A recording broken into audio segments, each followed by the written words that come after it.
시작하도록 하겠습니다. 해가 떠오른 지 벌써 2시간이 지나서 이제는 동쪽을 바라보아도 그다지 눈이 아프지 않았다. 배가 세척밖에 눈에 띄지 않았고 그 배들마저도 저 멀리 해안선 쪽 나지막하게 떠 있었다. 평생 동안 이른 아침 햇살에 눈이 상했지. 하고 노인은 생각했다. 하지만 내 눈은 아직도 멀쩡해. 저녁 해를 똑바로 바라보아도 눈앞이 캄캄해지지 않으니까. 저녁 햇살이 지금 햇살보다 훨씬 강한 빛을 내뿜는데도 말이야. 하지만 아침 햇살에는 눈이 따가워. 바로 그때 구남새 한 마리가 검고 길쭉한 날개를 활짝 펴고 그의 앞쪽 상공을 맴돌고 있는 것이 보였다. 새는 날개를 뒤로 쭉 젖히고 비스듬하게 수면에 급강하게 내려왔다가 다시 맴돌며 휙 하고 하늘로 솟구쳐 올라 선회했다. 저놈이 뭘 찾아낸 모양이로구나. 그냥 먹이를 찾고 있는 게 아니야. 노인은 큰 소리로 말했다. 노인은 새가 빙빙 맴돌고 있는 곳을 향해 천천히 그리고 침착하게 노를 저어 나갔다. 조금도 서두르지 않고 낚싯줄이 위아래로 고추 드리워 있도록 했다. 그러나 여전히 고기를 제대로 낚아 올릴 수 있도록 조류 속으로 배를 밀어 넣었다. 물론 새를 이용하지 않고 고기를 낚아 올릴 때보다 속도가 빠르긴 했지만 말이다. 새는 다시 공중으로 더 높이 솟아올라 날개를 움직이지 않고 다시 한번 빙빙 맴돌았다. 그러고 나서 갑자기 수면으로 급강하였는데 그때 노인의 물리로 날치가 불쑥 튀어올라 필사적으로 수면을 미끄러지는 것을 보았다. 만색이다. 노인은 큰 소리로 외쳤다. 큰 만색이야. 노인은 노쪽에 노를 걸어놓고 뱃머리 아래에서 작은 낚싯줄 하나를 꺼냈다. 철사 목줄과 중간 크기의 낚싯바늘이 달려있는 낚싯줄에 정어리 한 마리를 미끼로 매달았다. 그는 배전 너머로 낚싯줄을 던지고는 고물에 있는 골이 달린 볼트에 단단히 동념했다. 그러고 나서 다른 낚싯줄에도 미끼를 달아 줄을 둘둘 사려 이물 쪽 구석에 놓아두었다. 그는 다시 노를 젓기 시작하면서 날개가 길쭉한 검은 군한새가 수면 위로 나지막하게 날면서 열심히 먹이를 찾는 모습을 지켜보았다. 노인이 지켜보고 있자니 새는 날치의 뒤를 쫓으며 날개를 비스듬히 기울이고 쓸데없이 사납게 날개를 퍼덕이다 또다시 급강하였다. 그 순간 노인은 커다란 만세기가 달아나는 날치대를 쫓고 있어서 수면이 조금 부풀어 오르는 것을 볼 수 있었다. 만세기는 날치대가 비상하는 아래쪽에서 물을 가르며 돌진하다가 날치가 수면에 떨어지면 전속력으로 물속에 잠기곤 했다. 굉장한 만색이 떠오르구나. 하고 그는 생각했다. 만세기 떼가 아주 넓게 흩어져 있어서 날치들이 도망칠 기회가 별로 없겠는걸. 구남새 먹이를 차지할 가망이 전혀 없고 구남새한테는 날치가 너무 큰 먹잇감인데다 너무 빨리 도망치거든. 노인은 날치대가 몇 번이나 거듭하여 수면에서 튀어오르고 구남새가 헛된 동작을 되풀이하는 것을 지켜보았다. 저 만세기 때는 내게서 멀어졌군. 하고 그는 생각했다. 놈들은 너무 빨리, 너무 멀리 달아나고 있단 말이야. 하지만 어쩌면 무리에서 뒤처진 놈 하나쯤은 낚을 수 있겠지. 게다가 내가 노리는 큰 고기가 만세기 때 주위에 있을지도 몰라. 내가 찾는 큰 고기는 그 근처 어디에 틀림없이 있을 거야. 무티에서는 구름이 산더미처럼 뭉게뭉게 피어오르고 해안은 회색빛이 도는 푸른 언덕을 배경으로 한 가닥 초록색 선으로 보일 뿐이었다. 바닷물은 이제 거의 보랏빛에 가까울 정도로 검푸른 빛을 띠고 있었다. 바닷물은 이제 거의 보랏빛에 가까울 정도로 검푸른 빛을 띠고 어두운 물속을 들여다보니 채로 쳐낸 듯한 붉은 플랑크톤이 둥둥 떠 있고 햇빛에 반사되어 이상 야릇한 빛깔로 보였다.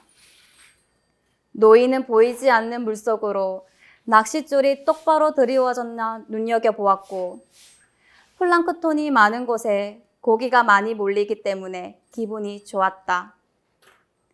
해가 좀 더 높이 떠올랐는데도 물속에 이상한 빛이 만들어지는 것을 보면 날씨가 좋을 징조였다. 무태 구름 모양을 보아도 알 수 있었다. 그러나 이제 구남새는 거의 자취를 감추었고 바다 위에서는 아무것도 보이지 않았다.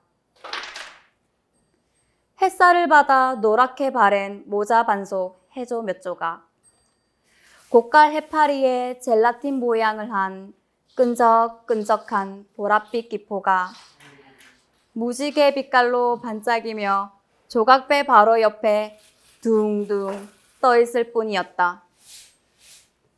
고깔 해파리는 옆으로 누워있다 다시 고추 섰다 했다. 물속으로 1m가 조금 안 되는 치명적인 자주색 사상체를 길게 늘어뜨린 채 물거품처럼 유유히 둥실둥실 떠다니고 있었다. 아구아 말라로구나. 갈본형 같으니. 노인은 내뱉었다.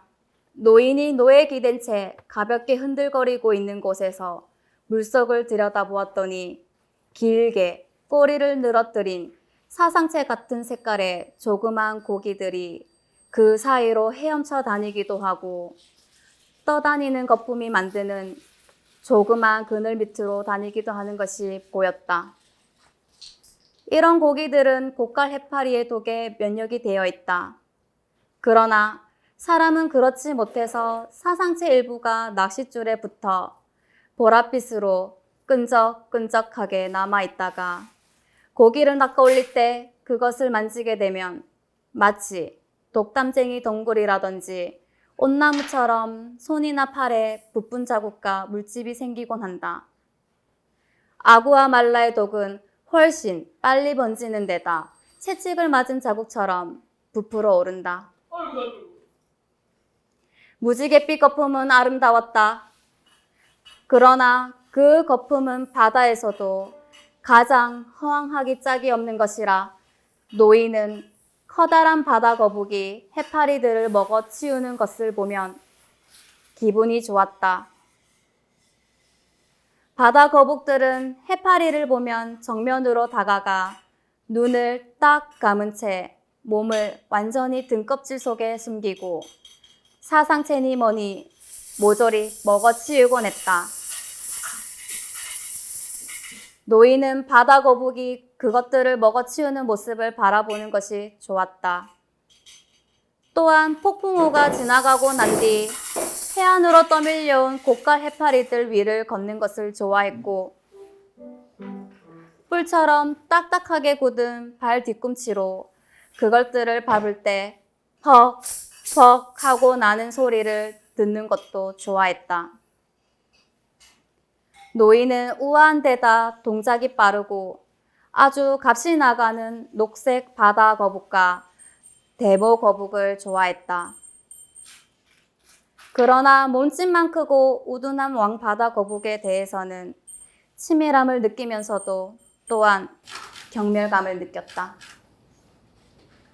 누런 껍데기를 뒤집어 쓰고 있는 그놈들은 교미를 하는 것도 유별나고 눈을 지그시 감은 채 잠옷 만족스러운 듯 고깔 해파리를 잡아먹는다.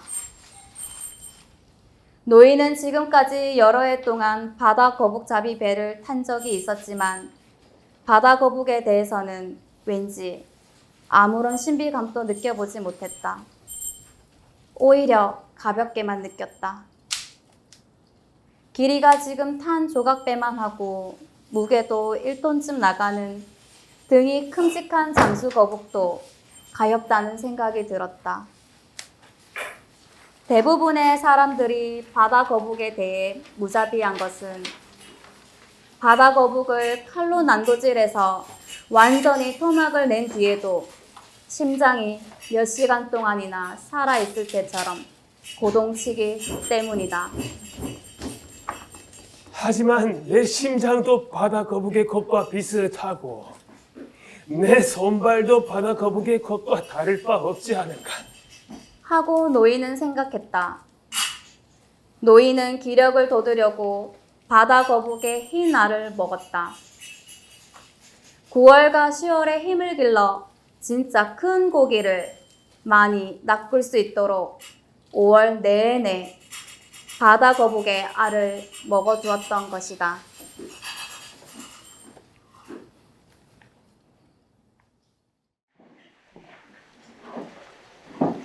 네, 다시 한 번 더 열심히 낭독해주신 두 낭독자분들께 뜨거운 박수 부탁드립니다.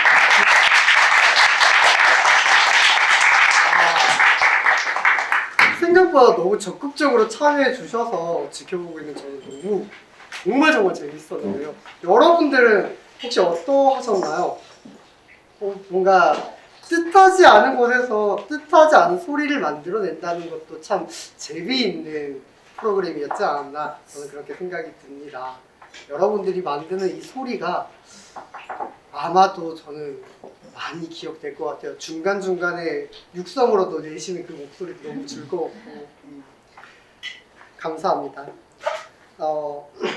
저희가 오늘 준비한 프로그램은 여기까지입니다. 조금 아쉬운데요. 의외로 저희가 벌써 1시간이 훌쩍 넘어서 1시간 10분을 향해서 가고 있습니다. 여러분들은 오늘 공연들이, 오늘 프로그램들이 어떠했어요? 재밌었을까요? 네. 감사합니다. 저희가 열심히 준비한 이 공연들이 그리고 앞으로도 저희가 궁금하다고 한다면 저희 다람쥐 책방의 인스타 저희 팜플렛 뒤에 보면은 QR코드가 있거든요. 거기에 찍어주시면 저희 다람쥐 책방 인스타로 향하게 됩니다. 그곳에 저희 오늘 여러분들께서 느꼈던 이 감정들, 여러분들의 소리를 저희 인스타의 DM으로 보내주시길 부탁드릴게요. 혹은 저희가 만들어내는 소리는 또 앞으로 어떠한지가 궁금하시다면 팔로우와 알림 설정까지 부탁드리겠습니다. 저희 다람쥐 책방 언제든지 또 오늘과 같은 이런 소리를 낼 수 있도록 노력하겠습니다. 지금까지 문화체육관광부와 한국문화예술위원회 주관 2023 문학주간 스테이지였습니다. 저는 김해 문화 독서 동아리 다람쥐 책방의 김병욱이었습니다. 감사합니다.